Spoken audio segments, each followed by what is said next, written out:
Hi, I'm Callie Lewis. You're watching Geek Brief TV. This is Brief 262 and it's brought to you by Sony headphones.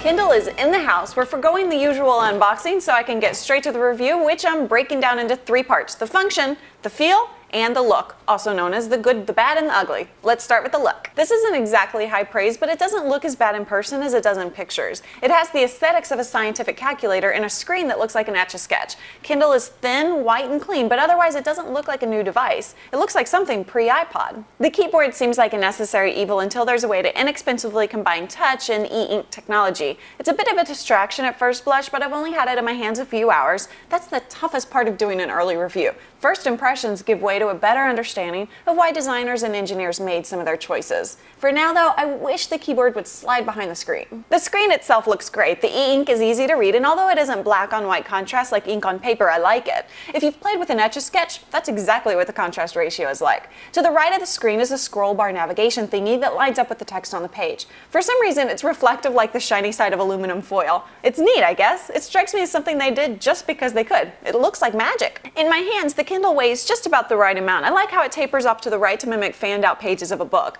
For me, the left side needs to be a little thicker to feel right. I have to hold it in a way I would never hold a book to keep my hand from cramping, and that's just after a few minutes. It feels most natural just resting in my open palm. The feel of reading a book goes beyond the physical. There's an emotional feel too, and that's where Kindle excels.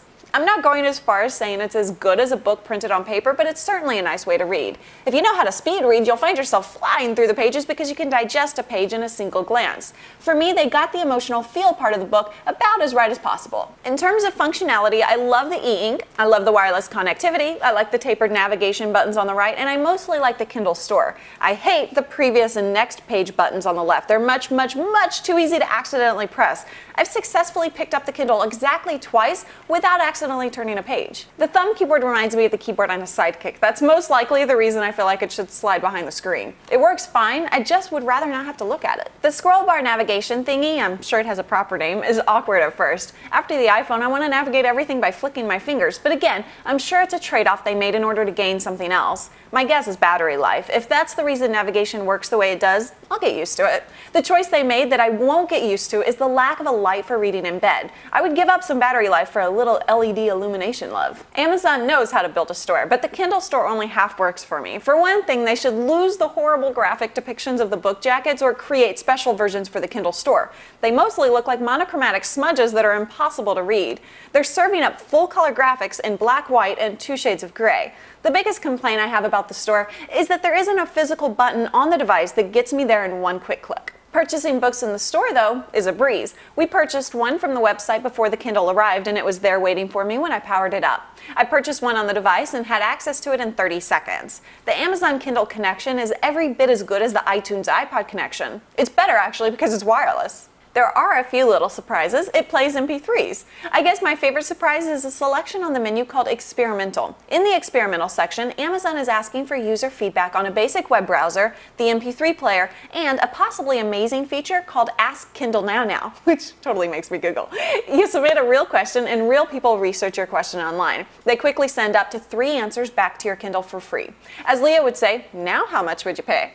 I asked, why isn't Ally McBeal available on DVD in the US? Because I pretty much know the answer. I got my first answer in 2 minutes. I thought of outsourcing my DearCallie.com questions to this thing, but then I asked a more technical question. It's been 2 hours and I still haven't gotten an answer. On a scale of 1 to 10, with 10 being an iPhone and 1 being a cute cat barcode scanner, I had one by the way, I give the Kindle a 7. It's a first-generation device with first-generation issues early adopters like me will tolerate, especially those of us who love reading books and buying books from Amazon anyway. I want Kindle to succeed, and I think it has a good chance, but the price needs to drop, and Amazon should get started on version 2 right away.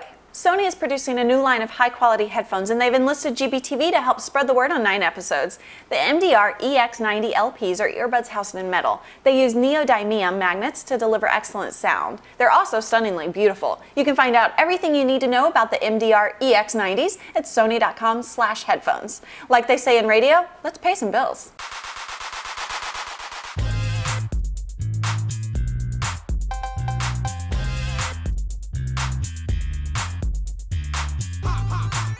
I'm Callie Lewis. Thanks for watching. 2 hands.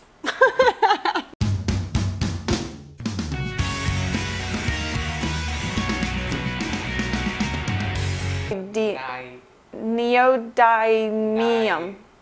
Neodymium. Neodymium.